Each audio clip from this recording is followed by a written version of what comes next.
심플할 수도 있고 어려울 수도 있습니다. 그래서 그 간단하게 좀 설명을 좀 드리면 일단 2차 함수의 최대 최소는 크게 두 가지 형태로 이야기가 될 수 있습니다. 첫 번째는 실수 x 또는 뭐 실수 y라고 하는 형태의 이와 같은 실수라는 단어들이 좀 많이 등장하는 케이스가 있거든요. 그때 우리가 이 실수를 실근으로 해석을 해서 판별식 조건을 주로 많이 쓰게 되어 있습니다. 그래서 요거 하나가 키포인트로 하나 자리 잡혀 있고요. 그다음 두 번째는 뭐냐면 대부분의 형태를 완전제곱식 완전제곱식 또는 이걸 다른 말로 표준형이라고 얘기하겠죠. 표준형을 통해서 꼭지점의 좌표를 포함하느냐 포함하지 않느냐라고 하는 그냥 단순한 그래프 해석 문제. 이렇게 두 가지인데 실은 이게 더 많아요. 비율적으로 보면 이게 한 70%, 이게 30%인데 고난도 문제로 들어가는 위쪽이다 보니까 여러분 조금 더 잘 보셨으면 합니다. 그래서 어떤 형태든 간에 2차 함수가 나오시면 일단 실수라는 단어는 당연히 밑줄을 쳐놓는 게 좋을 것 같고 그 다음에 가급적이면 완전제곱수를 다 고쳐주시는 게 제일 좋아요. 왜냐면 x에 관한 제곱, y에 관한 제곱들이 워낙 많기 때문에 그런 걸 좀 제곱이라고 하는 과정들을 좀 이렇게 예쁘게 묶으시면 그래프 그리기에 편안해질 거라고요. 자, 대체적인 얘기를 한번 해볼까요? 대표적인. 예를 들어서 이런 그래프가 있어요. 그럼 얘는 당연히 여기가 꼭지점의 좌표가 되고 아래로 블록한 형태가 되는데 저 점의 특징이 뭐냐면 최소예요. 다른 얘기를 할 게 별로 없어요. 이거 그냥 최소예요. 그럼 만약에 그래프가 이렇게 돼 있어요. 어때요? 이 부분이 위로 블록한 형태고 얘가 뭐가 되죠? 최대가 돼요. 그죠? 이거는 변화가 없잖아요. 자, 근데 이제 여기서 이제 뭐가 들어가기 시작을 하냐면 제한 범위 또는 다른 말 제한 변형이라고 하는 형태가 발생하는데 무슨 얘기냐면 여기서부터 여기까지 가요. 그럼 여러분 딱 눈으로 보셨을 때 가장 큰 놈이 누구인 것 같아요? 가장 큰 최대가 누구인 것 같아요? 얘가 아니겠어요? 얘가 최대 아니겠어요? 그죠? 최대. 그 다음에 가장 작은 최소가 어디일 것 같아요? 당연히 꼭지점에 잡혀 이게 최소가 되지 않겠습니까? 그래서 우리가 구간을 딱 끊어봤을 때 이게 최대구나, 이게 최소구나 이런 느낌을 받아볼 수 있겠죠. 자, 또 다른 형태 이렇게 딱 잡았어요. 근데 구간을 갖다가 어떻게 또 잘라갔냐면 이렇게 잘라갔어요. 즉 여기 꼭지점 좌표를 포함하지 않아요. 그럼 당연히 요 점에서부터 여기까지 있는다고 했을 때 요 점이 뭐가 되고 최소가 되고 요 점이 당연히 최대가 될 수밖에 없겠죠. 그냥 그래프 읽으시면 돼요. 꼭지점 좌표를 이 구간 안에 포함을 하면 꼭지점 좌표가 최소가 되거나 최대가 되겠지만 그렇지 않은 경우라고 하면 시작 범위와 끝 범위에 대한 형태가 최대 최소가 될 가능성이 지극히 높다라는 사실. 그냥 그래프 읽으시면 돼요. 그게 아래쪽에는 완전제곱식 꼴인 겁니다. 그래서 거기 163쪽 한번 잠깐 봐보실까요? 자, 또 뭐 이를테면 2차 함수를 갖다 쫙 그려놓고 나서 왼쪽에 있는 그래프의 내용을 봤더니 꼭지점 3,1을 뭐라고 잡았어요? 가장 낮은 점 최소라고 읽으시면 되겠고요. 그 다음에 가장 높은 점 2,3을 최대라고 읽어주시면 되는 거죠. 그죠? 이게 그렇게 어렵진 않을걸요? 그죠? 여러분 등산했을 때 가장 높은 점이 어디입니까? 꼭대기요. 뭐 그런 얘기하고 같은 거 아닐까요? 그래서 여기 163쪽은 너무 뻔한 얘기를 하고 있고요. 164쪽 한번 봐봅시다. 164쪽을 봤더니 이제 뭘 얘기하고 싶은 거냐면 첫 번째 기본적으로 박스 안에 봤더니 1차, 그러니까 2차식의 구조를 일반형의 구조로 풀어놨어요. AX제곱 더하기 BX 더하기 C. 근데 그 두 번째 줄에 뭐라고 되어 있죠? 는 가로에 A 가로에 X 더하기 2분의 A, 2A분의 B의 제곱 어쩌고저쩌고 써놨죠. 무슨 얘기야? 완전제곱식 고치라는 얘기지 뭐. 문자로 그렇게 표현했지만 완전제곱식을 고쳐서 그래프를 예쁘게 그려주세요 라고 하는 것밖에 해상사항이 없어요. 그래서 거기 보시면 최소라고 하는 것과 최대일 때가 각각의 꼭지점의 좌표일 때가 됩니다 라는 것을 내가 확인할 수 있다. 그래서 밑에 연구 밑에 있는 정석을 한번 봤더니 일반형의 꼴을 뭐로 고쳐라? 표준형의 꼴로 변형해라. 즉 완전제곱식으로 만들어주라 이런 얘기죠. 그게 2차 제일 중요한 표현이니까. 그 다음 맨 아래쪽에 있는 박스 정석을 봐보시면 걔는 어떻게 되어 있냐면 뭘 얘기하고 싶은 거야? 이런 얘기를 하고 싶은 거야. 거기에 주어진 형태를 절편 기준으로 알파하고 베타 기준으로 얘가 식이 표현됐다 이렇게. 근데 2차 함수는 어떤 특징을 갖고 있냐 봤더니 이 대칭축이라고 하는 이 컨셉은 이 해당되는 그 축하고 수직인 이렇게 직선이 그어졌을 때 이쪽의 길이 이쪽 길이 똑같단 말이죠. 대칭이란 말이에요. 그 말은 무슨 얘기야? 이 대칭축의 좌표가 x는 2분의 알파 플러스 베타다. 다시 말하면 이게 중점 역할을 감당하기 때문에 대칭축의 위치가 2분의 알파 플러스 베타다. 이 지점에서 뭐를 갖구나? 최소를 갖는구나. 이런 것도 하나의 어떤 팁으로 들어가 있지만 결국에 뭐냐면 얘도 완전 제곱식으로 고쳐봐라. 표준형으로 고쳐보면 거기 대칭축의 특징이 이런 게 있더라. 아, 이렇게 되더라. 이 정도 그냥 확인하라고 하는 문제밖에 없죠. 그래서 이차함수의 최대치수는 어렵다라고 하는 거는 위쪽에 거의 포진되어 있고 아래쪽은 대부분 다 그래프 예쁘게 그려주실래요? 네, 그거밖에 없어요. 그러니까 범위가 특정하게 없으면 얘는 무조건 꼭지점의 좌표가 아래로 블록하면 최소, 여기는 최대 이렇게밖에 설명이 안 되니까 너무 걱정하지 말고 그냥 차근차근 그래프 그리시면 돼요. 자, 그럼 이제 한번 볼까요? 차근차근 한번. 자, 정석 연구를 한번 잠깐 먼저 보실까요? 정석 연구 한번 봐볼까요? 되게 잘 정리해 놓은 것 같아요. 거기 봤더니 정석에 해당되는 그 일반형의 구조가 체킹해 보실래요? 최대값을 갖는다라고 했어요. 그려볼래요? 옆에다가 최대값을 갖는다 무슨 얘기야? 위로 블록하자. 그래, 거기 보니까 이렇게 표현되어 있잖아요. 그죠? 그 다음에 최소값을 갖는다 이렇게 그리죠? 뭐죠? 이렇죠. 옆에다 그래프 하나만 조그만하게 그려봐봐. 최대값 갖는다고? 오케이, 위로 블록. 최소값 갖는다고? 오케이, 아래로 블록. 이렇게 잡아주시면 되겠지. 이거 외에는 다른 게 특별한 게 있을까? 저는 없다고 생각합니다. 자, 그 다음에 일반형의 구조에서 꼭지점의 좌표를 외워달라고 했을 겁니다, 제가. 요거는 워낙 중요해서. 우리 지난번에 D축경 기억나세요? D축경? 그때 축할 때도 기억해달라고 했었는데, 이때 축의 방정식은 어떻게 되더라? X는 마이너스 2분의 B가 되더라. 좀 다른 얘기로 하면 뭐였지? 이거였잖아. 이게 뭐였어? 두 분의 합을 절반으로 쪼갠 거다. 그게 아까 얘기했던 이 컨셉하고 똑같은 거죠. 다 같은 이야기를 하고 싶은 거다. 이렇게 얘기할 수 있어요. 그래서 축의 좌표도 한번 좀 기억해 주시면 생각보다 심플하게 잘 끝납니다.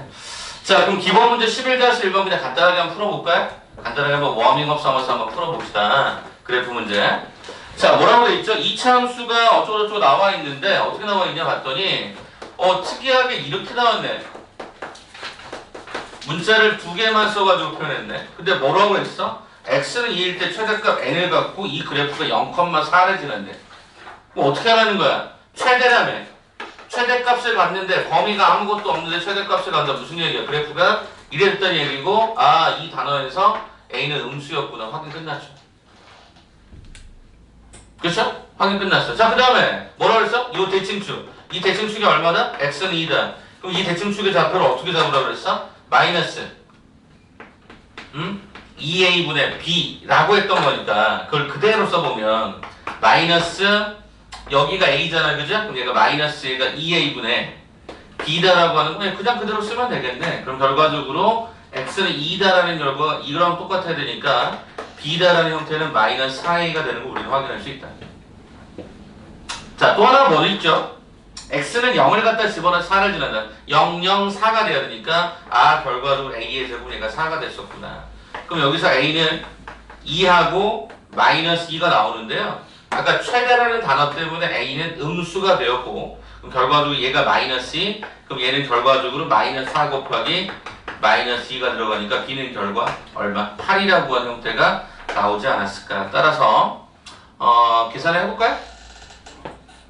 요거 오케이. 자, 그럼 결과적으로 어떻게 나오죠? y는 a 대신 마이너스 2를 집어넣어주고 b 대신에 8을 갖다가 집어넣어주고 그럼 여기 뒤에는 얘가 4가 됐으니까 이런 형태의 일반형이 나오네. 뭐 구하라 그랬죠? 최대값 n을 구하라고? 그럼 어떻게 구할 수 있죠? 그냥 완전 제곱식 고칠까요? 마이너스를 묶어봅시다. 그럼 얘가 마이너스 4x 그 다음에 절반의 제곱이 플러스 4 마이너스 4 이렇게 들어가겠죠? 플러스 4까지. 자, 앞쪽까지가 우리가 이렇게 묶이지 않을까요? 뒤쪽 과정은 이렇게 되면서 플러스 8 더하기 4니까 이거 얼마? 12가 된다. 이렇게 들어가겠지. 따라서 n의 값은 얼마다? 10이다. 이렇게까지 우리가 확인할 수 있겠지. 그래서 최대값 그래프 그려보시고 그죠? 완전 제곱식 잡으시고 주어진 패턴에서 왜 a가 음수가 돼야 되는가? 이 정도가 제일 중요한 패턴이었을 것 같아요. 오케이? 최대 최소라는 단어가 있으니까 그런 걸 좀 유념해서 살펴보자. 이렇게 보시면 좋을 것 같아요. 자, 그럼 이제 두 번째 버전 넘어가 볼까요? 자, 그 다음 장이 11-2번이거든요. 거기까지 하고 잠깐 한번 시간 들여볼 테니까 한번 더 풀고 갑시다. 자, 11-2번은 도대체 뭘 얘기하고 싶었던 걸까라고 봤더니 거기 단어에 특별한 단어가 많죠. x, y, z가 뭐다? 실수다. 이렇게 돼 있어요. x, y, z가 실수다. 근데 이제 1번 조건을 봤더니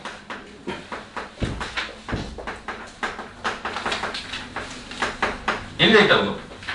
자, 실수 조건은 판별식을 써야 되는 거 아닙니까? 예, 맞아요. 그렇게 조건을 쓰도록 돼 있어요. 그런데 이거를 꼭 써야 되는 것만이 아니라 또 어떤 게 있냐면 x도 제곱에 플러스의 y의 제곱이 들어가 있는 경우에 우리 실수를 어떻게 해석하기도 하냐면 일단 x끼리 완전 제곱식을 묶어주시고요.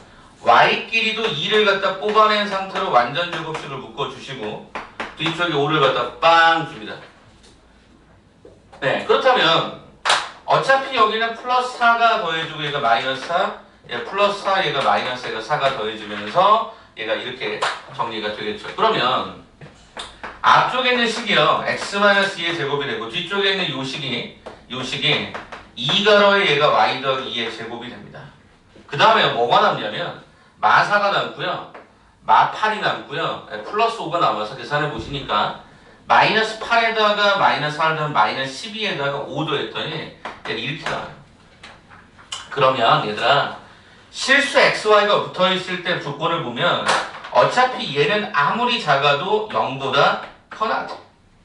얘도 마찬가지로 0보다 커나 같아. 그럼 이 두 개를 덧셈하면 어차피 이 두 개의 덧셈의 결과는 0보다 커나 같은데 7을 갖다 뺐다고 했으니까 얘는 어떻게 되죠? 네, 마이너스 7보다 커나 같아. 이렇게.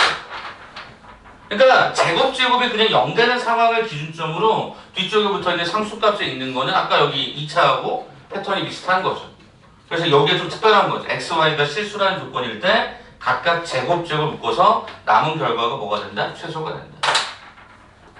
이게 좀 특이하죠? x도 제곱, y도 제곱으로 묶는 과정이 좀 특이하게 들어간다. 원래 판별식을 해석할 수도 있는데 지금 이 상황을 그냥 실수의 제곱으로 풀었다.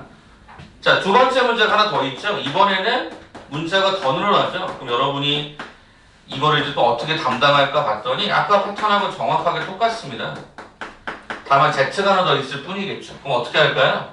x의 제곱 마이너스 얘가 2x 가로 쳐주고 y의 제곱 마이너스 4y 가로 쳐주고 z의 제곱 마이너스 6z 가로 쳐주시고 플러스 일단 15까지.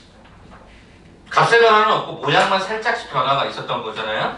자, 그럼 얘가 절반의 제곱 1 마이너스 1 절반의 제곱 4 마이너스 4 절반의 제곱 9 얘가 마이너스 9 이렇게 들어가겠죠? 자, 그럼 이제 앞쪽에 있었던 요것들이 제곱의 식 안으로 들어가고 여기도 제곱 그 다음에 여기도 제곱으로 들어가죠.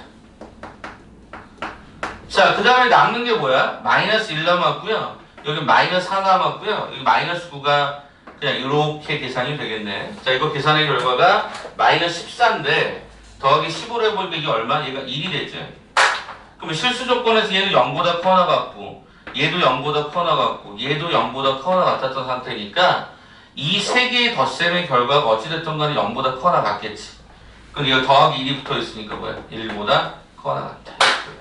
그래서 우리가 거기서 뭐를 찾아라? 최소값을 찾아라라고 요청하면 답은 얼마나? 1이다. 이렇게밖에 안 들어갑니다. 그래서 앞쪽 문제는 완전 제곱식을 고쳐서 x에 관한 문자를 정리했다라고 하면 얘네들은 각각의 제곱이 있으니까 얘는 2번, 얘는 3번 그냥 이렇게 가주시면 되는 문제라고. 어려운 컨셉으로 여러분에게 얘기하는 게 아니라 여러분이 어떤 2차 함수식을 보면 완전 제곱식이라고 하는 걸 떠올리려고 하면 문제 배치를 이렇게 하지 않았을까 싶은 거죠. 그러니까 여러분이 하나씩 보면서 상황 따라서 보시는데 이게 정석에서 예쁘게 이렇게 짜장 나왔으니까 여러분이 그냥 이렇게 푼다라고 생각할지 모르겠지만 나중에 시험장에 들어가면요 학생들이 굉장히 당황합니다. 근데 머릿속에다 뭐만 기억하면 되냐면 일단 그리고 보자. 일단 그리고 보자. 선생님 얘는 못 그리는 거 아닌가요? 못 그리죠. 그러니까 이럴 때는 z, y, z가 실수라고 하는 거를 제곱과 제곱들이 반복되는 게 좀 특징이구나라고 생각한다면 완전 제곱식 고쳐가는 것도 한번 고민해 볼 만한 어떤 툴이라고 보시면 제일 좋을 것 같아. 요 정도 한번 잠깐 볼게요. 자, 그럼 시간 잠깐 좀 드려볼 테니까 유제 빠르게 칠 거야. 그래서 생각보다는 뭐 그렇게 복잡하지는 않기 때문에 유제 11-1번 때부터 11-4번 때까지 한번 잠깐 좀 치고 갈까요? 예, 거기 워크북에 바로 치시면 돼.